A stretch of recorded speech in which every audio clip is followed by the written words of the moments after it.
medios pertenecen a empresas extremadamente poderosas. Empresas que producen música en sonido, producen televisión, producen cine, se ocupan del ocio en general, todo lo que es diversión, cultura de masas, y ya no sabemos distinguir lo que es cultura de masas, lo que es publicidad y lo que es información.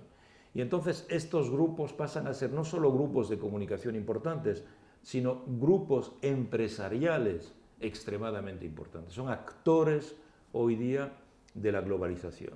Quien domina como poder principal a la hora de la globalización es el poder financiero, esencialmente, más que el económico, es el financiero.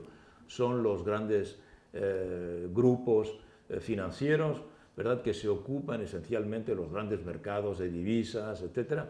Y entonces hemos visto como poco a poco, en los años 70, 80 y 90, en muchas regiones del mundo, los dirigentes políticos han cedido poder a los grupos económicos.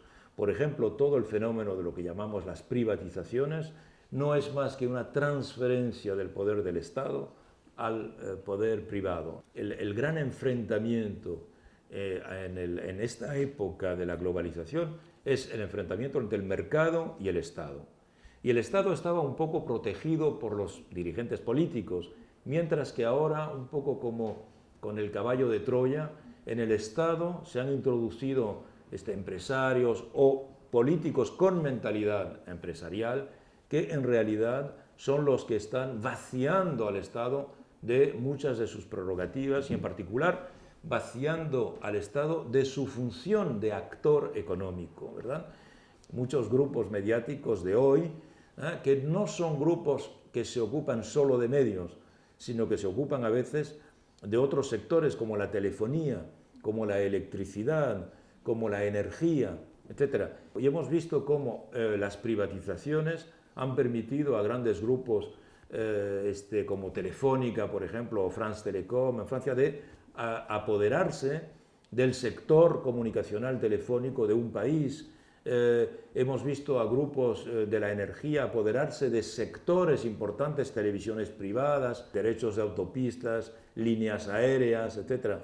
Podríamos decir que es lo privado contra lo público, es lo individual contra lo colectivo, etc. Estos son los enfrentamientos principales. Y en ese contexto, efectivamente, los medios de comunicación tienen una función principal porque la función de ellos es de convencer al conjunto del público que hay que hacer esas reformas, como le llaman, que esas reformas son positivas y hay que convencer al público de que vote a aquellos que están dispuestos a hacer esas reformas. Obviamente, los medios como grupos industriales, como grupos económicos, van a beneficiarse de esas reformas.